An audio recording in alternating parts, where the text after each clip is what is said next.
خیر خلق اللہ الصلاۃ والسلام علیک یا رحمۃ للعالمین الصلاۃ والسلام علیک یا شفیع المذنبین الحمد للہ رب العالمین والصلاۃ والسلام علی رسولہ النبی الکریم اما بعد اعوذ باللہ من الشیطان الرجیم بسم اللہ الرحمن الرحیم وَإِن كُنتُمْ فِي رَيْبٍ مِّمَّا نَزَّلْنَا عَلَىٰ عَبْدِنَا فَأْتُوا بِسُورَةٍ مِّن مِّثْلِهِ وَادْعُوا شُهَدَاءَكُم مِّن دُونِ اللَّهِ إِن كُنتُمْ صَادِقِينَ۔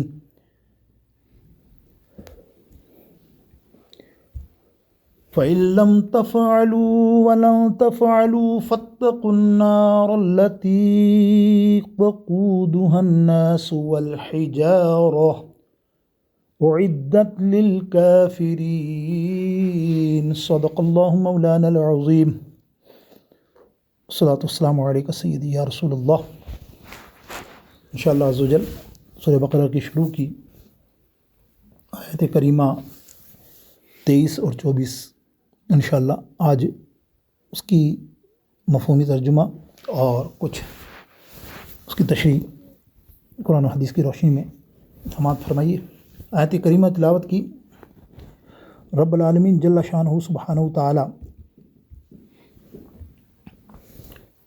قرآن پاک فرقان حمید وہ شان والی کتاب ہے، وہ رحمت والی کتاب ہے، وہ حقانیت والی کتاب ہے، جس کا جو آیت کریمہ تلاوت کی اس میں اللہ رب العالمین نے بھرپور اظہار فرمایا اس کی دلیل میں۔ قرآن میرے دوستوں وہ کتاب ہے کہ کوئی محقق، کوئی عالم، کوئی فاضل، کوئی انٹلیکچوئل، کوئی سادہ آدمی، کوئی بیچارے چھوٹے دماغ کا آدمی، کوئی بڑا عالم یافتہ، سب کے سب مستفیض ہوتے ہیں ایک ساتھ۔ اور اللہ اکبر، قرآن کا کمال یہ ہے کہ جو فائدہ اٹھانا چاہے سب کو اس کا فائدہ ہوتا ہے، اور اس میں یہ بھی ہے یضل بہ کثیرا ویہدی بہ کثیرا، جو ہدایت دینا چاہے اس کو ہدایت ملتی ہے، جو گمراہی چاہتا ہے اس کو گمراہی بھی ملتی ہے۔ اس میں کوئی تعین نہیں کہ قابل بڑے بڑے علماء، بڑے بڑے مفسر گمراہ ہو جاتے ہیں بعض اوقات اپنی علمیت کی بابت جاننے کے لیے، لیکن قرآن مجید فرقان حمید کی شان سنیے۔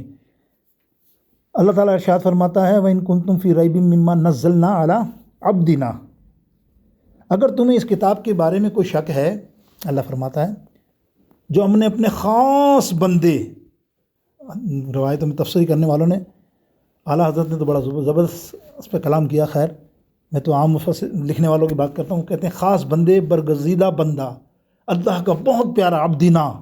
عبدنا جب آ گیا تو وہ مخصوص ہو گئی کہ یہ تو بہت ہی خاص بندہ ہے اللہ کا بندہ، لیکن خاص بندے پر یہ قرآن نازل ہوا، تو تم اس جیسی ایک صورت بنا لاؤ، اللہ کے علاوہ اپنے سب مددگاروں کو بلا لو اگر تم سچے ہو۔ یہ آیت چیلنجنگ ہے۔ اس آیت کا نزول انشاءاللہ تفسیر کے بعد مختصر طور پہ ہم سماعت کریں گے ایک حدیث پاک کی روشنی میں، بڑی دل افروز، بڑی عمدہ قسم کی، مطلب اعلیٰ قسم کے پیمانے پر محدثوں نے اس پر کلام کیا اس حدیث پہ۔ کتابوں میں یعنی تفسیروں میں مفسروں نے کم لکھا ہے، لیکن جنہوں نے محدث جو ہیں وہ اس حدیث کے بارے میں جو لکھتے ہیں تو وہ بیان کرتے ہیں۔ بیان ہوا ان کنتم فی ریب، اگر تمہیں کچھ شک ہے، ریب شک، لا ریب بفی، الف لام میم شروع میں پڑھی ریب، تو ریبن اگر تمہیں کچھ شک ہے۔ اس سے پہلے آیات میں اللہ تعالیٰ نے قدرت کی اپنی وحدانیت کا ذکر فرمایا، اور یہاں حضور علیہ الصلاۃ والسلام کی نبوت اور قرآن کریم کہ اللہ رب العزت کی بے مثل کتاب ہونے کی وہ بہترین دلیل بیان فرمائی جو طالب صادق کو اطمینان بخشتی ہے، کس طرح، اور منکروں کو عاجز کرتی ہے۔ اللہ تعالیٰ کی عظمت کی سب سے بڑی دلیل میرے اور آپ کے آقا و مولا محمد مصطفیٰ صلی اللہ تعالیٰ علیہ وسلم کی ذات پاک ہے، یعنی حضور علیہ السلام کی عظمت کی سب سے بڑی دلیل قرآن مجید فرقان حمید ہے.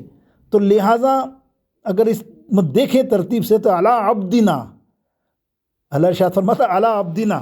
امام نے اپنی تفسیر میں لکھا یہ بات کہ اعلیٰ حضرت فرماتے ہیں کہ اپنے خاص بندے پر اللہ نے خاص بندہ کہا. تو اس آیات میں خاص بندے کون ہیں؟ میرے اور آپ کے آقا سرکار مدینہ صلی اللہ تعالیٰ علیہ وسلم. تفسیر مدارک اس کے امام فرماتے ہیں کہ اس انداز کی تعبیر میں نبی رحمت صلی اللہ تعالیٰ علیہ وسلم کی محبوبیت کی طرف اشارہ ہے. کتنے محبوب ہیں کہ عبدینا، دیکھو کتنا بڑی ہستی جو ہے یہ جو ہے ہم نے ان پر قرآن نازل کیا، یہ وہ ہستی ہیں میرے دوستوں. اس میں اللہ رب العالمین کیا خوبصورت بات کی امام اہل سنت نے. شعروں کی عادت تو نہیں ہے لیکن ایک عادت تو آپ پڑھی تھی، انسان کو عادت تو پڑی جاتی ہے نا. واہ واہ کہ لیکن رضا نے اس پہ ختم سخن کر دیا، لیکن رضا نے ختم سخن اس پہ کر دیا، خالق کا بندہ خلق کا آقا کہوں تجھے. سب ختم کر دیا کہ آپ کی تعریف میں کیا الفاظ ادا کر سکتا ہوں، کچھ نہیں. یعنی یہ بڑے سے بڑا محقق عالم بھی کہہ رہا ہے کہ یا رسول اللہ کچھ بھی نہیں ہے، ہماری علم کچھ نہیں جو آپ کی شان ہے. تو بس تو یہاں فاتو بصورت مثلی آگے فرمایا کہ تم تو اس جیسی ایک صورت بنا لاؤ. واہ، اس آیت کے حصے میں اور اس کے بعد والی آیت میں قرآن مجید کی مثل ہونے پر دو ٹوک الفاظ میں اللہ تعالیٰ نے دلیل جاری کی کہ اپنی فصاحت بلاغت پر ناز کرنے والوں، یہ جملہ قرآن پاک کا ہے، فصاحت اور بلاغت. یعنی عربوں میں آج بھی ایسی مثال ہے، عربوں جیسا شاعر کہیں نہیں ملے گا آپ کو. جو عرب میں شعراء ہوتے ہیں نا شاعر، ان کا جیسے انٹلیکچوئل کہلاتے ہیں، ان کا دماغ بولنا، ان کے اندر ایک عادت ہے. محدثین فرماتے ہیں کہ عربوں میں ایک عادت کیا ہے کہ آپ انہیں غصہ دلاؤ تو غصہ نہیں ہوتے، ناراضگی کرو ان کو، خفا کرو تو خفا نہیں ہوتے، وہ شاعر کرنا شروع کر دیتے ہیں تمہارے عربی میں. تکلم من شاعری کے انداز میں تمہیں بس برا بلانے سے مراد یہ کہ بس غصہ اتارتے ہیں. شعر میں تم کہو گے جملے، وہ کہیں گے شعر. اتنے مشق قابل شعر فصاحت، ان کو کہتے ہیں فصاحت بلاغت. تو اللہ کہہ رہا تم بڑے فصیح اور بلاغت والے ہو نا، آؤ لاؤ اپنے شعر تم کہتے ہو. تو آگے کیا فرمایا؟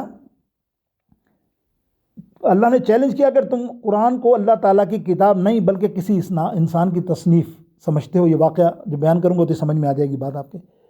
تو چونکہ تم بھی انسان ہو لہٰذا اس جیسی ایک فرمایا صورت بنا کے لیا. پہلے کیا فرمایا؟ 10 صورت بنا کے لیا. پھر کہا چلو اللہ کے حبیب سے فرمایا انہیں کہا 5 صورت بنا کے لیا. پھر اللہ نے کہا چلو ایک صورت ہی لے آؤ تم بنا کر. اور ایک مفسر نے بڑا اچھا لکھا کہ ایک صورت بنانا ان کے لیے کوئی مشکل نہیں تھا. ٹھیک ہے نا، قرآن کے مقابلے میں تو سوال ہی نہیں ہے، لیکن بنانا اگر وہ چاہتے تو 3 شعر لکھ کر ایک سورت کا نام دے دیتے. جھوٹ تو جھوٹے نا، منکر تو جھوٹے ہوتے نا، کافر تھے ہوتا. تو وہ 3 شعروں کا ایک سورت بنا کے کہتے یا اللہ یہ لے. وہ یہ بھی نہیں بنا سکے. آپ سمجھے میری بات؟ اب اس کا واقعہ سماعت کریے. اللہ اکبر، یہ واقعہ سماعت کریے، پھر اس کے بعد انشاءاللہ آگے تھوڑا سا اور کریں گے. اللہ مجھے گھڑی نہ دیکھنے کی توفیق نصیب فرمائے. تو اب وہ ہوا کیا، واقعہ کیا ہے دیکھیں آپ.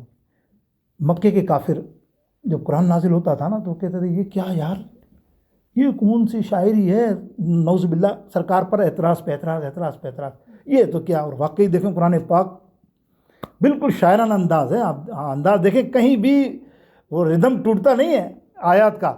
کہیں نہ سعیرہ دیکھتے جائیں گے. سورہ 16واں پارہ دیکھیں گے تو را را را را را آخر تک تکرار. اتنا ردم ہے وہ اللہ کی طرف سے ہے. دیکھ سبحان اللہ کتاب میں.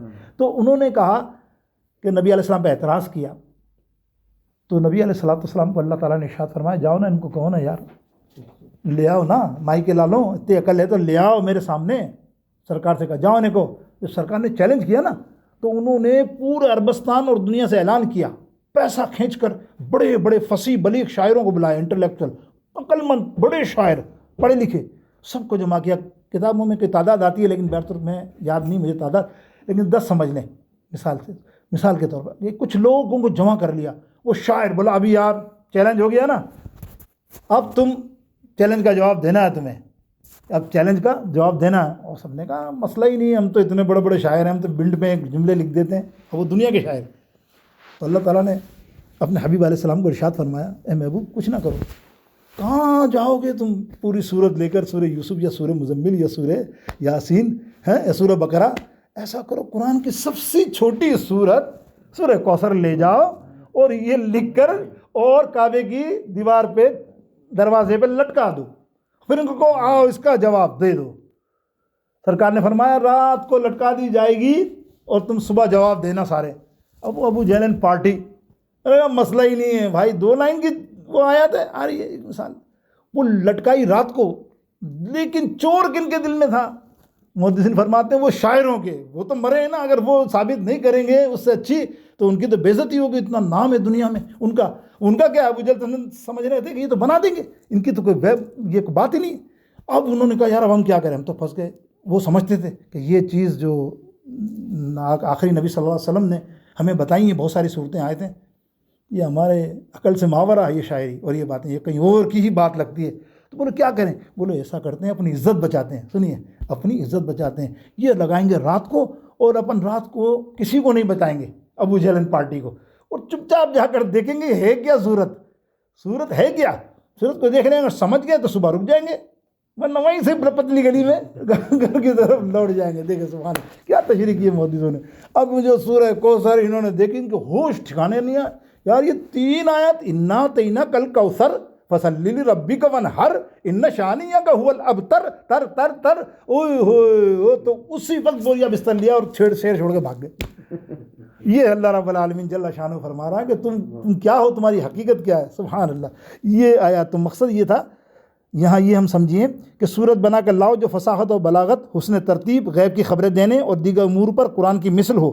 اگر ایسی کوئی صورت بلکہ آیات تک نہ بنا سکو، اللہ فرماتا ہے تو سمجھ لو قرآن مجید فرقان حمید اللہ کی کتاب ہے، اور اللہ تعالیٰ کی کتاب کا انکار کرنے والوں کا انجام دوزخ ہے جو بطور خاص کافروں کے لیے تیار کی گئی ہے۔ نوٹ، یہ چیلنج قیامت تک تمام انسانوں کے لیے ہے کہ آج بھی قرآن مجید قرآن پاک جو ہے سرکار علیہ السلام کی تصنیف اور یہ معاملات کہنے والے بہت سے کفار ابھی آج بھی ہیں جو قرآن پہ اعتراض نعوذ باللہ کرتے ہیں، تو آج تک کوئی ایسا سامنے نہیں آیا۔ دیکھیں چیلنجنگ میں کوئی بھی سامنے نہیں آیا کہ کہیں چیلنج کرے، نہیں قرآن کے لیے میں نہیں کر نہیں سکتا، باتیں کرنے میں اس نے، اور ان کا دعویٰ خود ہی پول چند دنوں میں کھل جاتی ہے کہ وہ قرآن سے مقابلہ نہیں کر سکتے۔ اب قرآن مجید کا اعجاز، قرآن مجید وہ بے مثل کتاب ہے کہ لوگ اپنے تمام کمالات کے باوجود قرآن پاک جیسا کلام بنانے سے عاجز ہیں۔ جن و انس مل کر بھی اس آیات جیسی ایک آیت بنا نہیں سکتے۔ اس کی بنیادی وجہ قرآن مجید اللہ تعالیٰ کا کلام ہے، مخلوق میں کسی کے پاس اتنی طاقت نہیں کہ وہ اللہ کے کلام کی مثل کلام بنا سکے، اور یہی وجہ ہے کہ صدیوں گزرنے کے بعد آج تک کوئی بھی قرآن مجید فرقان حمید کے دیے ہوئے چیلنج کا جواب نہیں دے سکا اور نہ قیامت تک دے سکے گا۔ قرآن پاک کے بے مثل ہونے کی بے شمار مفسرین علماء کرام نے اپنی کتاب میں شرح و بسط کے ساتھ بیان فرمایا ہے۔ ہم یہاں 3 وجوہات بیان کرتے ہیں، سنیے۔ فصاحت و بلاغت، یہ جملہ آتا ہے نا، امام اہل سنت نے یہی فرمایا نا، وہ کہاں کہ عرب کے فصیح و بلیغ، وہ ان کے لیے ایک شعر فرمایا تھا۔ تو یہ عرب کے لوگ فصاحت بلاغت کے میدان میں شہسوار تھے، ان کی صفوں میں بہت سے ایسے لوگ موجود تھے کہ جو بلاغت کے فن میں اعلیٰ ترین منصب پر عمدہ الفاظوں میں، مقصد ورڈس جیسے ہمارے اردو میں ہوتے ہیں کہ اردو بولنے والا کچھ اچھے اعلیٰ قسم کے اردو بولتا ہے، آپ سمجھتے ہیں نا، تو یہ ان کے عربی جو بولنے کے انداز تھے، وہ عمدہ الفاظ بولنے والے، چھوٹے اور بڑے جملوں کو بڑی فصاحت کے ساتھ تیار کرنے والے، تھوڑے کلام سے بہترین تصرف کر لینے والے، اپنی مراد کو بڑے عمدہ انداز میں بیان کرنے والے، کلام میں فصاحت و بلاغت کے تمام فنون کی رعایت کرتے ہوئے ایسے ماہر تھے کہ فصاحت و بلاغت کے جس دروازے پہ چاہتے داخل ہو جاتے۔ الغرض دنیا کی ہر طرف ان کی فصاحت اور بلاغت کا ڈنکا بجتا تھا، لوگ فصاحت و بلاغت میں ان کا مقابلہ نہیں کر سکتے تھے۔ میرے دوستو بزرگوں، آخر کے اندر میں وہ جو آخری آیات جو میں نے تلاوت کی مختصر، اس کا بھی ترجمہ مناسب وقت ہے۔ فَإِن لَمْ تَفْعَلُوا وَلَن تَفْعَلُوا فَاتَّقُوا النَّارَ الَّتِي، اگر تم یہ نہ کر سکو تم ہرگز نہیں کر سکو گے، اللہ فرماتا ہے تم نہیں کر سکو گے، ہرگز نہیں کر سکو گے، تو اس آگ سے ڈرو۔ اب اللہ فرما رہا ہے وَاتَّقُوا النَّارَ وَقُودُهَا النَّاسُ وَالْحِجَارَةُ، جو پتھروں اور انسانوں سے بنائی گئی، جس کا ایندھن آدمی اور پتھر ہیں، وہ کافروں کے لیے ہی تیار کی گئی ہے۔ یہاں یہ فرمایا کہ اس آیت میں کافر اور پتھر سے وہ مراد ہے جنہیں کفار پوچھتے ہیں، بت، اور ان کی محبت میں قرآن پاک اور سرکار علیہ السلام کو للکارتے ہیں اور ان کا انکار کرتے ہیں۔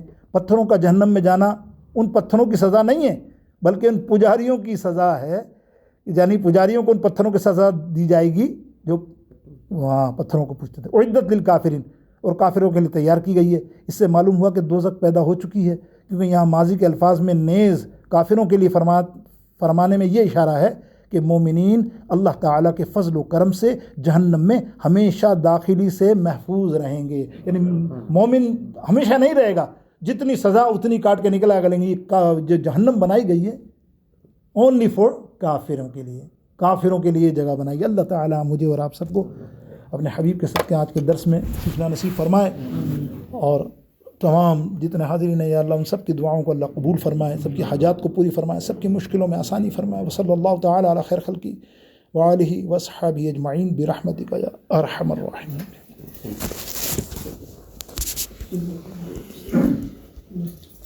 خیر خلق اللہ، الصلاۃ والسلام علیک یا رحمۃ للعالمین، الصلاۃ والسلام علیک یا شفیع المذنبین،